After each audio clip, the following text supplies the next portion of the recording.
নমস্কার বন্ধুরা, good morning. সবাই কেমন আছো? সবাই আমার আর একটা নতুন ব্লগে সবাইকে আমার প্রণাম জানাই। সবাই কেমন আছো? কোথা থেকে সবাই ব্লগ দেখছো? আশা করি সবাই সুস্থ আছো, ভালো আছো। আমিও সকাল সকাল উঠে ভালো আছি। সকাল সকাল উঠে আমি ব্লগটা স্টার্ট করলাম। এই এখন বাজে 6:30। 6:30 আমি ব্লগটা স্টার্ট করেছি, কিন্তু 6:30 গাছে জল দিয়ে ব্লগটা স্টার্ট করে আমি সমস্ত বাসি কাজ সেরে চলে এসেছি। এসে স্নান করে চলে এসেছি, কেননা সমস্ত কাজ অত সকালে ক্যামেরায় শ্যুট করার অসুবিধা হয়ে যায়, তাই আমি অফ ক্যামেরায় সব বাসি কাজ সেরে স্নান করে আমি ব্লগটা শুরু করেছি। আমার প্রিয় গাছগুলোতে একটু জল দিয়ে নিয়েছি সকালে। তারপরে আমি একটু ফ্রেশ হয়ে মাথা টাথা আছড়ে চা খেয়ে মা আর আমি বসে চা খেয়ে রান্নাঘরে চলে এলাম।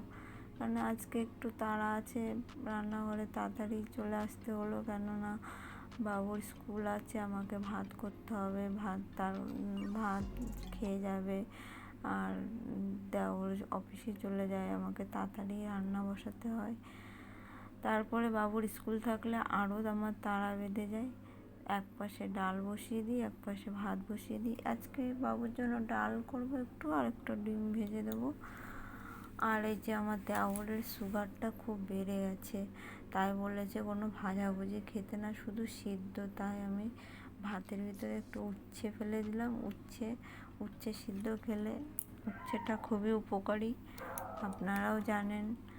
আর ঢ্যাঁড়সটা আমি কি করব জানেন তো? আমি ভাতটা যখন ফুটে যাবে তারপরে ঢ্যাঁড়স দেবো, না এখন থেকে ঢ্যাঁড়সটা দিলে একদম পুরো গলে যাবে। এবার ভাতটা আমি বসিয়ে দিই। আমি এই যে রান্নাঘরটা একটু ক্লিন করে নিচ্ছি, খাওয়ার টেবিলটা একটু মুছে নিলাম। পরিষ্কারই থাকে, তবু একটু ভালো করে মুছে নিলাম, আর জায়গাটাও একটু পরিষ্কার করে নিলাম। বাসনপত্র রাত্রে মেজে রেখে দিই, একটু অগোছালো থাকে, সেগুলো একটু ক্লিন করে নিলাম, একটু গুছিয়ে নিলাম। ভাত বসিয়ে আমি টুকটাক এটা ওটা করেই যাই, কেননা ভাত হতে অনেকটা সময় লেগে যায়। সিদ্ধ চালের ভাত জানেন তো আপনারা, ভাতটা হতে কত সময় লাগে। আমার ভাত করতে করতে অনেকটা কাজ। তারপরে মুসুরির ডালও তো টাইম লাগে। এক পাশে ডাল, এক পাশে ভাত বসিয়ে দিয়ে অনেক কাজ আমি সেরে ফেলতে পারি। যাই হোক, ভাত প্রায় হয়ে যাওয়া, আর ডালটাও প্রায় হয়ে গেছে। আমি দেখে নিলাম দুপাশে দেখুন বসিয়ে দিয়েছি ভাত, এই যে ফুটে গেছে। এবার আমি ঢ্যাঁড়সগুলো দিয়ে দেবো, যে একটু নেড়ে নিলাম। এবার ঢ্যাঁড়সগুলো দিয়ে দেবো, ওপরে ভাসবে, আর তাহলে আর ভিতরে যাবে না। এবার আস্তে আস্তে ভাতটা ফুটতে ফুটতে হয়ে যাবে।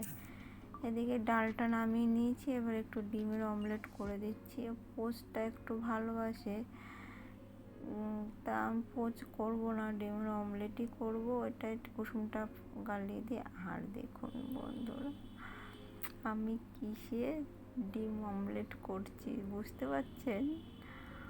ছোট্ট হাঁড়ির চাপায় ভাতের হাঁড়ির আমি সাধারণত যখন আমি একটা দুটো ডিম ভাজি এই হাঁড়ির চাপাতেই করে নিই। আর আঁশ কড়াই, কারণ আমাদের নিরামিষ খুব মানি, নিরামিষ কড়াইতে আঁশ কড়াই, আর একটা কড়াই আর বাড়াই না, মাজতে হবে প্রচুর। আলুকে ছেড়ে বাড়ি চলে এলাম। আজকে রোদ নেই, কিন্তু খুব গরম, খুব গরম। এই যে বাবুকে চলে এলাম। আবার রাস্তায় একটু মুখে মাখা ফুরিয়ে গেছিলো, এই যে মুখে মাখা কিনে এখন 11টা বেজে গেছে। আমি সেই 10টায় বেরিয়েছি বাড়ির থেকে, 1 ঘন্টা লাগলো। বাবুকে স্কুলে ছাড়তে যেতে দিয়ে আসতে আমাকে 20 মিনিট টাইম লাগে, একদমই কাছে। তারপরে এখন রান্নাবান্না করবো, ব্লগটা এখন দেখতে থাকবো।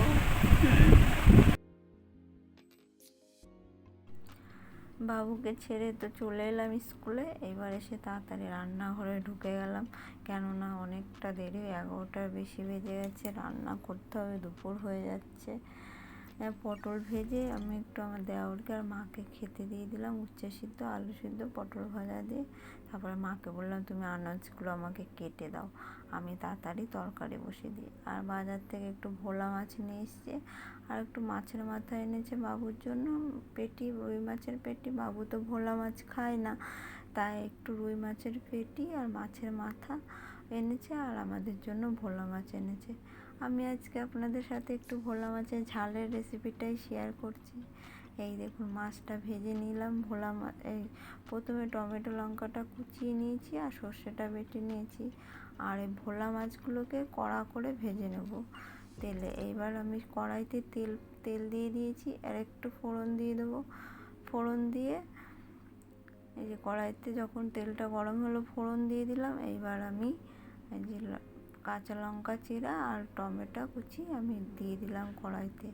এবার তাতে মানে একটু নুন দিয়ে দেবো, মানে পরিমাণ মতোই নুন দেবো, দিয়ে যাতে টমেটোটা তাড়াতাড়ি সিদ্ধ হয়ে যায়, কেননা টমেটো গলতে সময় লাগে, নুনটা দিলে জ্বরে যায়। যেই টমেটো গলে গেল, সিদ্ধ হয়ে গেলো, নেড়ে যেই তেলটা মেরে গেলো, তখন হলুদটা দিলাম। এবার হলুদ দিয়ে আমি কষিয়ে নিয়েছি, ভালো করে কষিয়ে যেই তেল ছেড়েছে, এই যে আমি সর্ষে বাটা দিয়ে দিলাম। সর্ষেটাকে জল দিয়ে ভিজিয়ে রেখেছিলাম সর্ষে বাটাটাকে, কেননা সর্ষের মানে খাঁকা থাকে একটা ছিবড়া, ওইটা খেলে পেটের সমস্যা হয়, অনেক সময় অনেকটা হয়, তাই ওটা আমি ফেলে দিই, জলটা নিয়ে নিই, ভিজিয়ে দিই, আর উপরে সর্ষের জলটা নিই, আর ভিতরে নিচের খাঁকাটা আমি ফেলে দিই, তাহলে একটু গ্যাসটাও কম হয়। এবার জল দেওয়ার পরে যেই তরকারিটা ফুটলো, জলটা ফুটলো টকবক করে, তখন আমি মাছগুলো দিয়ে দিলাম। মাছটা এবার একটু ঝালটা একটু শুকনো শুকনো, ঝালটা যখন প্রায় হয়ে গেছে, আমি একটু কাঁচা তেল ছড়িয়ে দিয়ে আমি নামিয়ে নিলাম। এই যে আমার ভোলা মাছের ঝাল রেডি। আর বাবুর জন্য মাছের পেটে মাথা ভেজে রেখেছিলাম, একটু আলাদা তরকারি করে দিয়েছিলাম, ওগুলো আর শেয়ার করিনি। আর এদিকে পুঁই শাকও রান্না করেছিলাম, পুঁই শাক নিরামিষেতে, আর পটল ভাজা। এটাই আজকের মেনু। সব কিছু শেয়ার করা যায় না, মানে প্রচুর তাড়া থাকে, অত ক্যামেরা অন করে সব কিছু একবার এদিক একবার ওদিকে হয় না, তাই আমি ক্যামেরা অফ করেই বেশি কাজ সেরে নিয়েছি। রান্নার কাজটা শুধু ভোলা মাছের ঝালের রেসিপিটা আমি আপনাদের কাছে শেয়ার করলাম। কেমন হয়েছে ভোলা মাছের ঝালটা একটু কমেন্ট করে জানাবেন, ঠিক আছে? তারপর আমি যে রান্নাঘরটা মুছে নিচ্ছি। আমার তো মানে রান্না হয়ে যাওয়ার পর কতক্ষণ যে রান্নাঘরটা ক্লিন করব, ততক্ষণ আমার রান্নাঘর ক্লিন হয়ে গেলে মনে হয় কি আমার সারাদিনের কাজ কমপ্লিট, এতই লাগে। মানে এঁঠোকাটা এত, আমি প্রচুর এঁঠোকাটা মানি। আর রান্নাঘরটা ক্লিন করার পরে তারপরে একে একে সব খাওয়া দাওয়া করবে। আর আমাদের টাইমের জল তো 1টার মধ্যে জল চলে যায়, তাই আমার একটু তাড়াও থাকে। যাই হোক, রান্নাবান্না কমপ্লিট, একটু উপরে চলে এলাম।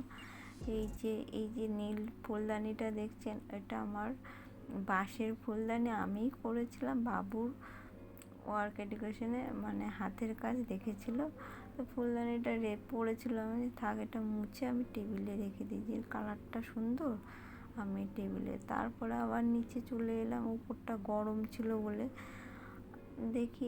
তারপর মাকে বললাম তুমি বসে বসে টিভি দেখো, আমি ততক্ষণ টেবিলটা একটু পরিষ্কার করে নিই।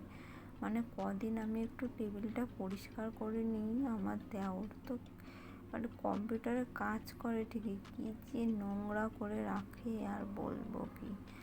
তারপরে সেটাকে আবার সব সরিয়ে পরিষ্কার করে নিচ্ছি। আর এত কিছু তো সরিয়ে কাপড়টাও পাল্টানো, মানে অনেক পুজোর আগে পাল্টে দেবো ভাবছি, একটা নতুন কাপড় পেতে দেবো, মানে অয়েল ক্লথের মতন। কাপড়টা নোংরাও হয়েছে, কিন্তু এখন তো সম্ভব না আমার একার দ্বারায়, তাই আমি সব সরিয়ে একটু ঝেড়ে নিই, কেননা তারপর দুপুরের সবার খাওয়া দাওয়া কমপ্লিট। বাবুকে আবার 4:30 স্কুল থেকে নিয়ে এলাম, ও এসে তো পুরো ক্লান্ত, জামা প্যান্ট খেলে বসে পড়েছে, যে মানে এতটা গরম লাগছে।